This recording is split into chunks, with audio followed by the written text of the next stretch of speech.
hazards evacuation planning in Council District 10. And I want to say thank you to the council member from District 10, Mark Duchin, for his role in supporting what we're doing with regard to wildfire preparation. But this preparedness and all hazards evacuation planning in District 10 provided an opportunity for our community members to learn about best practices in preparation for hazards and evacuations, including wildfires. And I'll say it was a great start. Members of that district showed real interest in learning about evacuation plans, home hardening, how the different public safety agencies work together, and overall neighborhood level risk reduction. And again, I want to emphasize, we really want our neighborhoods, our homeowner associations, our community groups to be involved in this. This meeting was the kickoff to a broader citywide series of community sessions that will continue across other council districts in the coming weeks. So let me say this. If your neighborhood association, your homeowners association, or your community group would like to host one of these events, I really deeply encourage you to request a presentation. And the best way to do that is through readycentraltexas.org. readycentraltexas.org. Please go to that. If you're the program director for a neighborhood association or a homeowners association or some community group, if you're the president of those groups, please go to readycentraltexas.org and ask for a presentation as it relates to wildfire. I really hope that you'll do this. Yesterday, the Austin City Council, Councilmember Duchin, read a proclamation that I had signed recognizing the Community Wildfire Protection Plan's importance, and that proclamation also reaffirmed our city's commitment to wildfire readiness. This action highlights our commitment to leadership in proactive wildfire mitigation, emergency coordination, and public outreach. Tomorrow, the city and its partners will join the Lady Bird Johnson Wildflower Center for Discovery Day, a family-oriented celebration of nature, science, and play with a specific focus on the role of fire and maintaining healthy landscapes. And then next week, Austin will host the Wildfire Preparedness USA 2025 conference on November 11th and 12th. That two-day event will bring together fire departments, emergency managers, and public safety leaders from across the country to discuss wildfire response, evacuation planning, and emerging technologies, and highlighting Austin's role as a collaborative partner in advancing wildfire readiness at both the local and the national level. From the October 20th disaster declaration to the Community Wildfire Protection Plan to community meetings and November events, Austin is committed to advancing a unified, proactive approach when it comes to wildfire preparedness. I ask the community to join us in this. Community members are highly encouraged to learn more, to check their wildfire risk, and see what's going on by visiting atxwildfirehub.com. atxwildfirehub.com. Also, please reach out by going to readycentraltexas.org and ask us to come to your neighborhood, to come to your community group, to come to your homeowners association and make a presentation with regard to wildfire preparedness. And with that, I'm pleased to turn it over, as I said, to my partner in so many things, but really including this issue related to wildfire that we care so deeply about, Travis County Judge Andy Brown. Thanks. Thank you. As many of you know, when dangerously dry conditions occur around the county, around Travis County and the surrounding areas, our homes and our businesses are in constant danger. And the risk of wildfire is always present, and we need to prepare accordingly. That's what we're here to talk to you about today. I'm glad that the Commissioners Court acted this week and directed staff to update the Community Wildfire Protection Plan. This is part of a process that was established through the Healthy Forest Restoration Act of 2003. A community wildfire protection plan is collaborative, must include local, state, and federal stakeholders. Our updated plan will make recommendations and set priorities for action. It's going to provide a strategic roadmap for making our communities safer. And with this updated community wildfire protection plan, we'll receive recommendations and priorities for action from the first responders and the public on the front lines. They'll provide us with a strategic roadmap for making communities in our county safer. Specifically, this plan will assess and map current wildfire hazards, vulnerabilities, and exposures across the county. It'll identify community priorities and mitigation strategies through structured public and stakeholder engagement. It will clarify roles, responsibilities, and coordination structures across agencies and jurisdictions, and it will support eligibility for state and federal funding to implement wildfire risk reduction projects.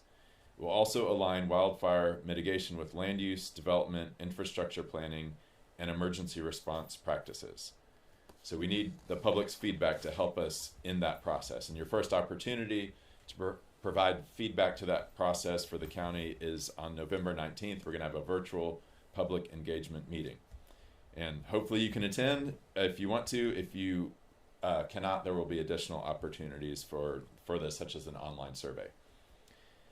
Yesterday, I was in Blanco County, which is our neighbor, opening up a new Starflight landing pad and places where people that work on Starflight and in the ESDs in Blanco County can work and spend the night if they need to, things like that. And it just underscored the fact that Starflight, we've got 3 helicopters that the county provides for the county, but we also help in counties around us. Obviously does a lot of medical missions, but one part that it does very importantly is putting out fires before they become wildfires. So the Starflight has these 2 different bags, one that can dip into people's swimming pools or a lake or whatever, one that's a little bit bigger called the Pumpkin that we fill up at the Starflight hangar before going out. But one of the things that they were talking about is not just fighting wildfires when there are wildfires, but preventing them. And so doing the things that the mayor mentioned, helping us with this survey that we're talking about, and then supporting our ESDs and our fire department as they try to get to fires immediately. You can put out a small fire a lot better than you can put out a big fire. And so that's part of what Starflight is working on with Blanco County. It's also the fires that we've had here in Travis County over the last several weeks. They have not become wildfires in part because a spark started them, but we were able to work together with Austin, with the ESDs and everybody to put them out quickly. And so it's so important that we continue to do that we provide the resources needed to all these fire departments and first responders, because that is the way that we prevent a bigger disaster. Like the mayor, I mentioned, I signed a preemptive disaster declaration last month to enable Travis County to proactively access resources, streamline emergency coordination, and reinforce wildfire prevention efforts. And again, just going to reiterate, everybody needs to do their part. So stay mindful of local burn bans. One of our fires was actually caused by someone violating our burn ban, so don't do that. Avoid outdoor burning generally in these dry conditions that we have. Use caution with outdoor vehicles. Just don't do anything that's going to create sparks. If you are doing something like mowing that might, make sure you have a way to put out those fires that could get started. Like the mayor mentioned, please sign up for warncentraltexas.org. And just to wrap up, preventing wildfires is a community-wide effort, and it starts with each and every one of us. Let's work together to keep our neighbors, property, and natural resources safe. Thank you very much for doing your part, and I think Chief Perkins, Jim? Okay, hand it over to you. Thank you, sir. Morning, everyone. Wildfire is one of our highest probability, highest impact disasters. Who you are. Thank you, Mayor.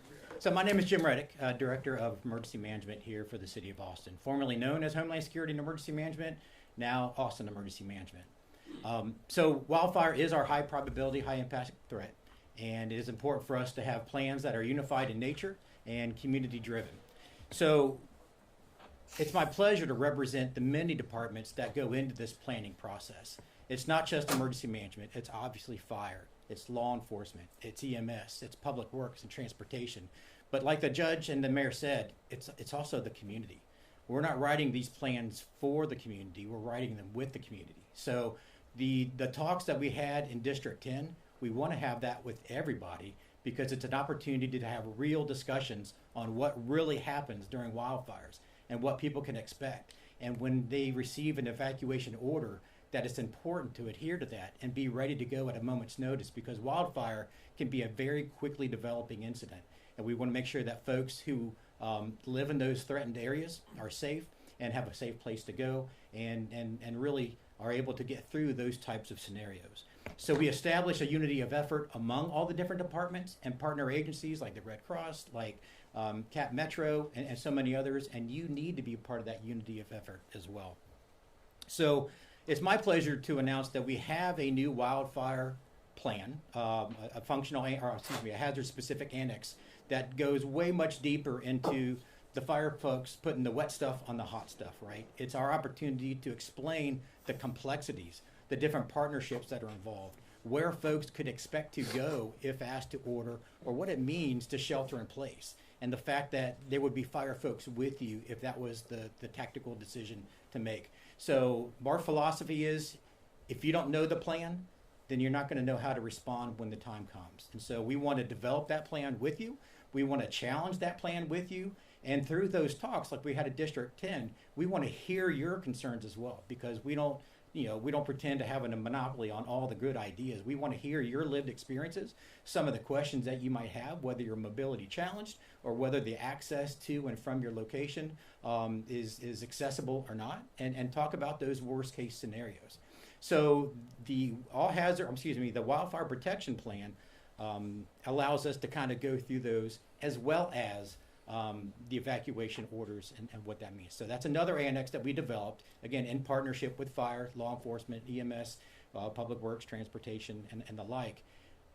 What that means when you receive a notification, how you're going to receive a notification, whether to evacuate or shelter in place, where you would go, and all those things. So we have an annex for that. We have a new annex for the wildfire plan, and it's part of our overhaul of all of our emergency operations plans, which again, we want to work and develop with you to make accessible to you online. And again, establish that unity of effort that's throughout the county, throughout Austin, to make sure that we are one community, one team, one fight, and one plan. So my message is that our plan is your plan, is the community's plan, and through those planning processes and tests and challenges and exercises, we're going to be prepared for anything that comes our way, natural or man-made. With that, I'd like to turn it over to Chief Perkins from Pflugerville Fire Department. Good morning, my name is Nick Perkins. I'm the fire chief at Travis County ESD number 2, better known as the Pflugerville Fire Department. I wanted to reemphasize, as the judge mentioned, we are under a burn ban, and so we need to be careful with our outdoor activities, and we need to remember what the Forest Service reminds us, that 9 out of 10 wildfires are caused by human activity. And we want to emphasize the simple steps that you can take at your home to harden your home to make it more survivable. We have a flame initiative that we're working on that's available for all of eastern Travis County, that we've started in eastern Travis County, that emphasizes taking simple steps that we can all achieve in our homes to making it more survivable. And you can go to our website, pflugervillefire.org, for more information on that. From a fire department perspective, we are coordinating daily. The fire departments and ESDs are ready for these emergencies. As we said to you last time, we work with our local partners, which include Starflight, Travis County Parks, as well as the Forest Service. And like the judge said, our ability to bring all of these resources to bear when these fires start allows us to keep them contained and not spread to these larger situations. And so again, we remain ready, but we're really asking for the public's help in all of this. And so as was mentioned, there is public option for input coming up on the Community Wildfire Protection Plan, and I really want to encourage you to participate in that process. This is all part of the National Cohesive Strategy, and that emphasizes a resilient landscape, a prepared wildfire response, but probably most importantly is a prepared public. And we want you to begin understanding what it is like to live with fire and being adapted to live with fire. And there's a lot of work to do, and we want to do it together. That's all I have for you. I appreciate it. I'll turn it to the next speaker. That's it. Let me say thanks to the folks that spoke to you today, and I want to emphasize something. We have highly trained professional people helping us not only put together these plans and these approaches, but also helping individual neighborhoods, community groups, and individual households with regard to wildfire preparedness. I hope you see that in the people that spoke to you today. I just can't emphasize that enough. I also want to recognize that we've been joined by Councilmember Mark Duchin. Councilmember Duchin represents District 10, which we've mentioned a couple of times, and talked about what we want to do throughout the community. So I want to say how much I appreciate him being so supportive of the efforts that we're doing. This is one of his priorities, and it's deeply appreciated. We're also joined by John Fortune, who's in the room. Mr. Fortune is the Deputy City Manager, and we always feel like we have full support from the City Manager's office and through John Fortune to make sure that we're moving in the direction we need to move here. I just want to emphasize one more time that we can't do this without members of the community. We want you participating by giving feedback with regard to the planning process. You've heard that over and over again today. And we want you to invite these professionals out to help educate you, your street, your neighborhood, your community organization, your homeowners association, and we are set up so you can do that. And so again, I want to emphasize, please go to readycentraltexas.org and ask for a presentation. And if you want to learn more about wildfire risk generally, go to atxwildfirehub.com. And then if you want to get reports of things that might be happening, emergencies or disasters, and I hope you want to do that, go to WARN, that's WARN, warncentraltexas.org. And with that, we're happy to answer a couple of questions. I want to say thank you to the media, though. We couldn't get this message out without you all caring enough to be here and putting it out. So thank you all for being here. But any one of us would be happy to answer some questions. The 20-acre fire you mentioned from last week, was that human caused? I'll get somebody that knows more about that. It's still under investigation. Oh. Okay. So the answer is it's still under investigation. And Any- then Go ahead. when you guys Sure. are coming up with these plans, does that include designating specific buildings that would be evacuation points if fire were to happen? I'm going to have Jim give you some detail on that because he's the lead on that. Thank you, sir.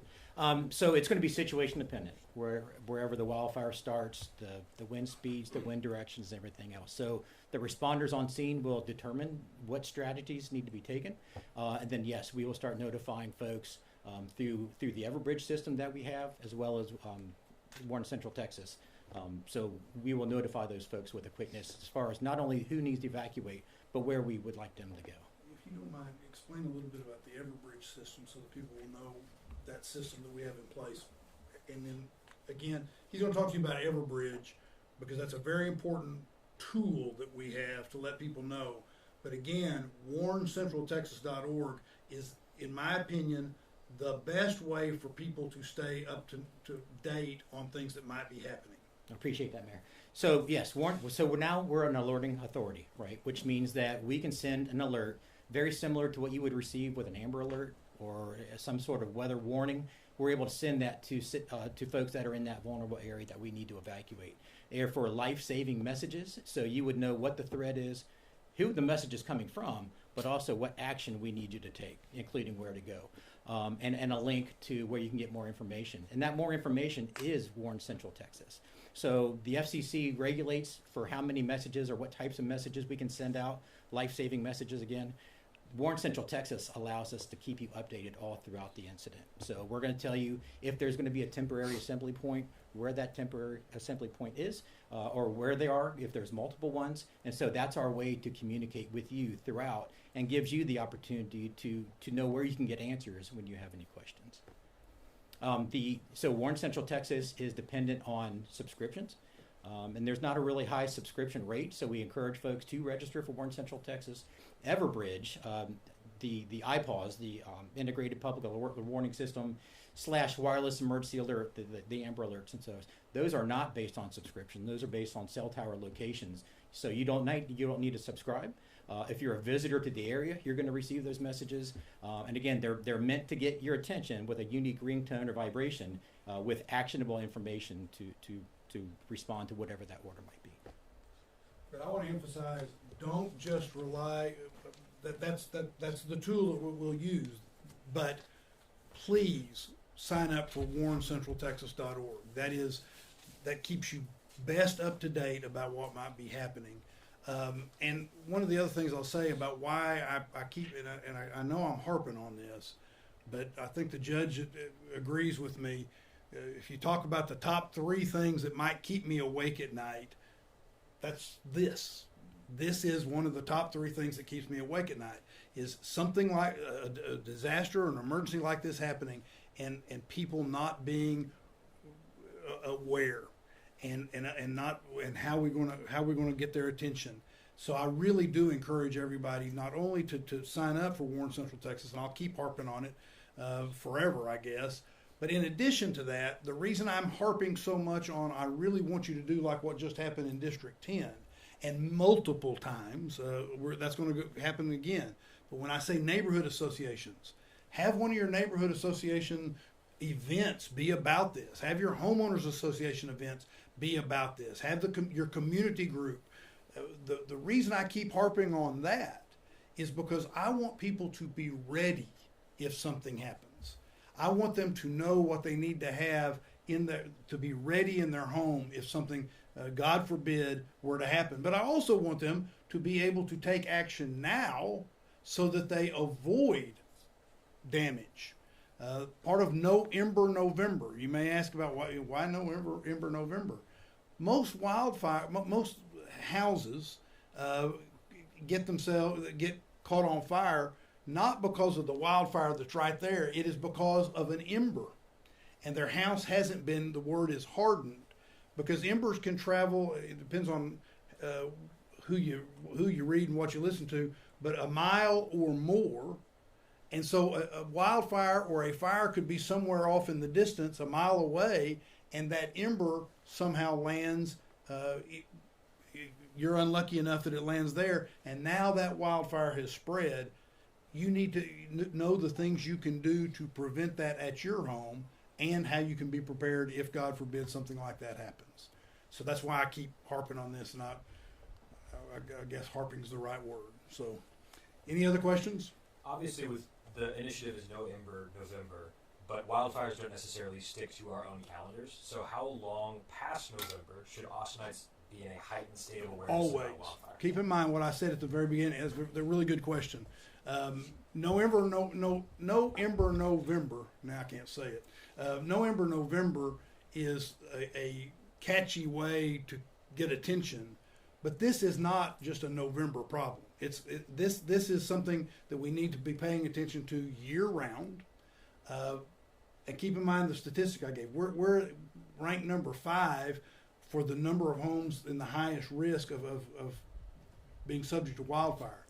That's very important. We're the city council is doing a lot. You can tell the county is doing a lot as well, but that's because we see this as such a high priority, and it's year round. Mayor, have you had the chance to look at the city manager's proposed budget yet, and do you have any thoughts on it? He and I have talked, but I've not seen the proposed budget. But my thoughts on it, without seeing it, and keep in mind that I'm saying that, is that in talking with him, he's doing what I hoped would have happened, which is that he would bring forward a proposal. And as I said in my statement on Tuesday night, I thought that if there were going to be any change to his base proposal, the one that he brought us at the beginning of the budget process, that it ought to be within the confines of that base proposal, based upon things that we may have learned during the TRE or input that we've received, but it ought to be modest changes within that. And while I have not looked at the detail of what he put out today, in talking with him, that's what it sounds like it was going to be.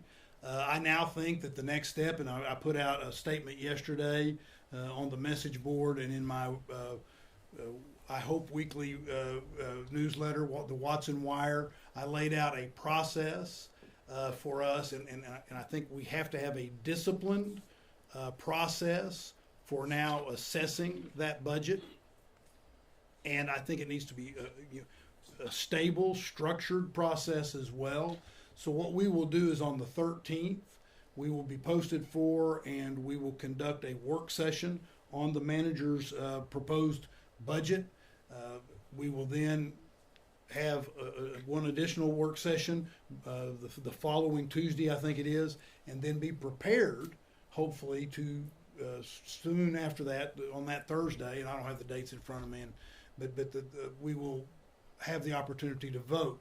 We are also going to post additional special called meetings in case we need those, because we want to be thoughtful while being efficient and structured in what we do. But here's the point I want to make.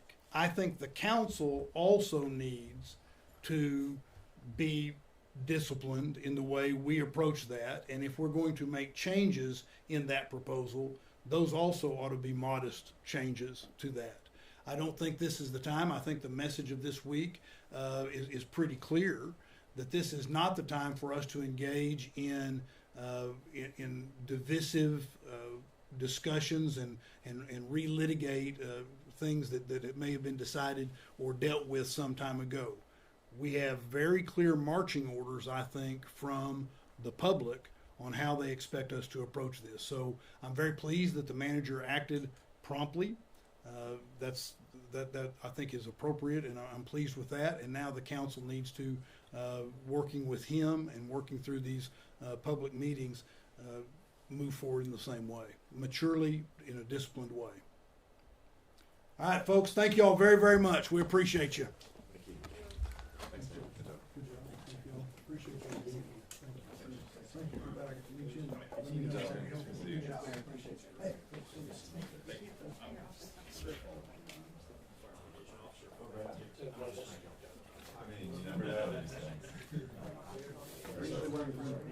Yeah.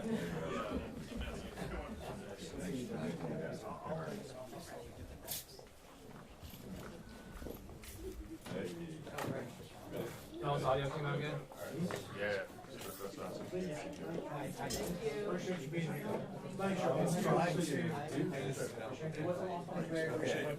Thank you all very much. Very deliberate.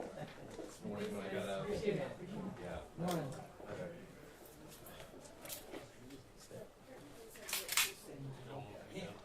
Yeah, sure.